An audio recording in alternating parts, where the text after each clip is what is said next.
Jusqu'à 20h, vous écoutez Mathieu Béliard sur Europe 1. Votre invité, Mathieu, l'ancien ministre, ancien président de la région Provence-Alpes-Côte d'Azur et maire de Nice, Christian Estrosi. Bonsoir Christian Estrosi. Bonsoir. Et merci de répondre aux auditeurs d'Europe 1. Vous avez écouté le président de la République ce matin, Emmanuel Macron, face à Nikos Aliagas sur Europe 1. Il a fait quelques annonces sur le chèque énergie, on en a beaucoup parlé, on va y revenir. Sur les aides au carburant. Bonne philosophie, dit-il, que l'aide au transport proposée dans les Hauts-de-France par votre collègue Xavier Bertrand, pour ceux qui font plus de 30 km par jour de déplacement. Il a confirmé que cette aide serait défiscalisée sur l'ensemble du territoire. Ça implique d'abord qu'il faut qu'elle soit payée par quelqu'un. La balle est dans votre camp, du côté des collectivités, Christian Estrosi ? Non, mais je ne veux pas que l'État, chaque fois qu'il prend des mesures confiscatoires, se décharge sur les collectivités. Autant je salue l'initiative de Xavier Bertrand, tout comme nous-mêmes nous prenons des initiatives importantes sur l'aide à l'électromobilité et à des transports alternatifs, notamment pour les personnels de nos collectivités, mais aussi en direction de nos usagers. Voilà, aujourd'hui, la collectivité chez moi investit près d'1 milliard d'euros pour faire baisser de 20% la circulation automobile avec de nouvelles lignes de tramway. C'est pas pour en même temps apporter des primes qui chargeraient les coûts de fonctionnement de la collectivité. Donc chacun, mais l'État doit nous accompagner sur ces choix.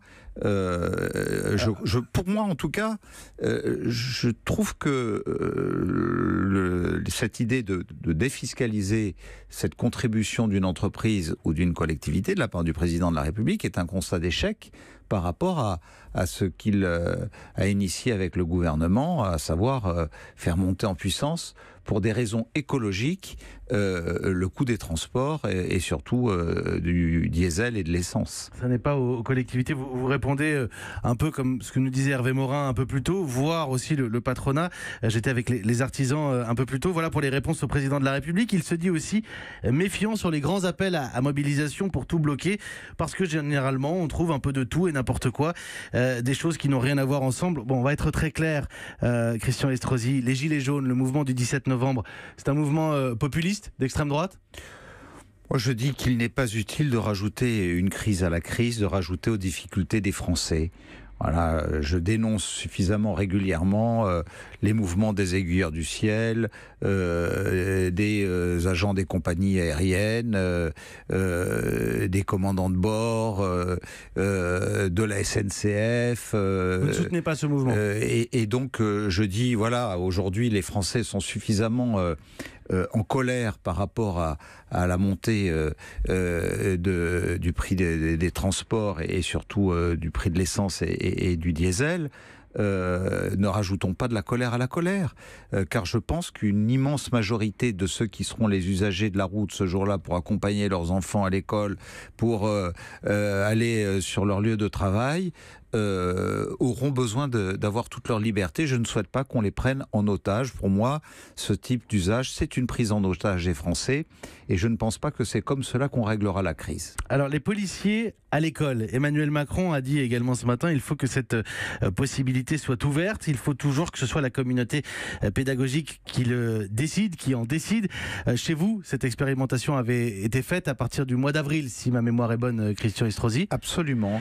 Quel bilan est-ce que vous tirez 6 mois après ? Alors que la précédente ministre de l'Éducation nationale socialiste, Madame Najat Vallaud-Belkacem, avait toujours refusé, notamment après l'attentat du 14 juillet 2016 à Nice, alors que c'était réclamé par une part de la communauté scolaire, de pouvoir mettre des policiers en milieu scolaire.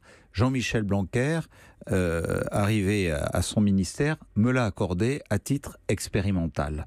Et depuis la rentrée scolaire, cette expérimentation ayant été satisfaisante, ayant été une réussite dans 3 groupes scolaires et dans 7 écoles, eh bien j'ai lancé une consultation dans les 160 écoles de notre cité pour pouvoir la généraliser partout où la communauté scolaire sera favorable à partir du 1er janvier. Aujourd'hui, c'est admis dans toutes les écoles où nous l'avons expérimenté, dans la relation avec les enfants, dans la relation avec le monde enseignant, dans la relation avec les parents d'élèves. On se sent plus en sécurité. Puis, il y a une dimension humaine, une complicité qui se tisse aussi avec le policier qui, au fond, est là pour laisser le directeur d'école, laisser les agents ou municipaux ou les agents de l'éducation nationale. Si la communauté pédagogique est d'accord pour les accueillir. Pendant qu'on garantit la sécurité des élèves. On attend le plan sécurité à l'école pour mi-décembre a priori. Christian Estrosi, vous seriez favorable à l'installation de portiques à l'entrée des établissements scolaires ? J'ai toujours réclamé. Voilà, ça fait partie de sujets où je ne comprends pas dans ce domaine comme dans d'autres.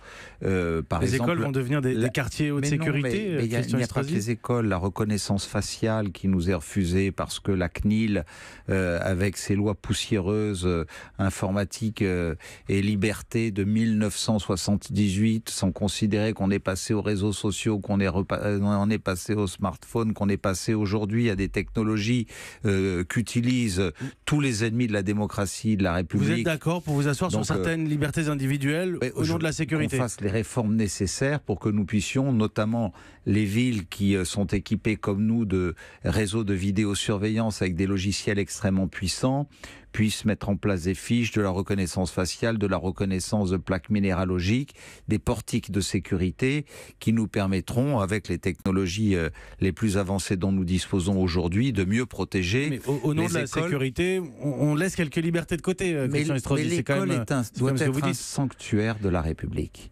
Un sanctuaire de la République où les enfants, qui vous le savez, sont en tête de liste des menaces de Daesh, les enfants, les écoles, nous devons tout faire pour les protéger. C'est le bien le plus précieux que nous ayons dans notre société. C'est notre plus belle espérance d'avenir. Et donc aujourd'hui, au nom de je ne sais quel principe de défense de libertés individuelles, se priver de la première des libertés, qui est la sécurité des familles, la sécurité des enfants, c'est complètement dépassé. Aujourd'hui, de plus en plus de Français sont en train de quitter ces idéologies stupides pour réclamer que nous leur apportions le meilleur. C'est le devoir de la société, c'est le devoir des pouvoirs publics. Un dernier mot, Christian Estrosi. Le dramatique accident, effondrement du pont de Gênes. C'était au mois d'août. Peu de Français le savent. L'axe qui relie Nice à Gênes, c'est tout droit, très clairement, c'est la même route. Quel impact aujourd'hui sur la métropole niçoise que la fermeture de cette portion à Gênes ? Et bien évidemment, dans nos échanges avec nos amis italiens, il y a un léger impact sur la fréquentation touristique, mais qui est extrêmement faible, puisqu'il y a d'autres moyens pour les véhicules légers, en tout cas ceux qui nous intéressent, dans nos relations, de pouvoir franchir cet axe. Par contre, je dénonçais depuis des années les transits de poids lourds internationaux qui vous viennent de Croatie, qui vous viennent de Pologne, et qui ont 3 axes pour franchir les Alpes, que ce soit le Mont Blanc, le Fréjus ou Menton-Vintimille sur la métropole de Nice-Côte d'Azur. Je demandais à ce qu'il y ait une taxe écologique là, pour ces transports-là, qui ne laissent que des pollutions et qui partent de Pologne pour aller jusqu'en Espagne, par exemple, et qui ne laissent rien à notre économie. Et donc nous voyons que, pour quelque temps en tout cas, il y a un apaisement de ce côté-là. Je ne m'en réjouis pas parce que la conséquence, c'est une tragédie qui s'est déroulée avec l'effondrement de ce pont, mais sachons en tirer toute l'expérience nécessaire pour mettre en place enfin une régulation du transit international, ouvrir du ferroutage, ouvrir du méroutage, puisque nous avons de grands ports comme celui de Gênes, de Marseille, de Bilbao ou de Tanger qui peuvent permettre de limiter ces transits qui ne laissent que de la pollution. On est sur la transition écologique. Plutôt que d'augmenter le prix du carburant, au contraire, sachons taper là où c'est nécessaire. Merci Christian Estrosi d'avoir répondu à nos questions ce soir, maire de Nice, président de la métropole Nice-Côte d'Azur.